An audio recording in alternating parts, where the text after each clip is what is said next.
Bye bye. Anh em muốn không? Chuột thật có nữa. Được của.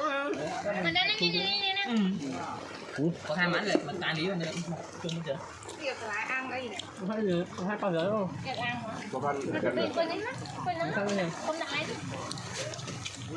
Một tờ kiến hả? Nó mà nó chỉ bằng kim nữa. Đây anh ta mình ao bằng 5 kg. Biết rồi nè, chị bái rồi. Cho thằng lúc Có biết bảo ăn. đã mắt là chồng anh em cho đá riêng. Nó cái thôi nó chết nhỉ, tức nhỉ. Ê, hơi Giật sại quá lý cho nó. Đó. Nhờ toàn miên, ba miên trong đai nữa. ở xem đúng cái chứ chồng như thế. Hộp tất cả đang sai chén. À trong phim á. Bay ven đó. Để hụt được. Ê, mức mang thế kìa. Cái chị ăn lo bãi bừng.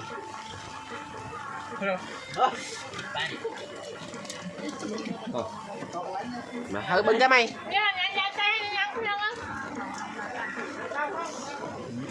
Cái mức hai ba người chạy đừng nữa.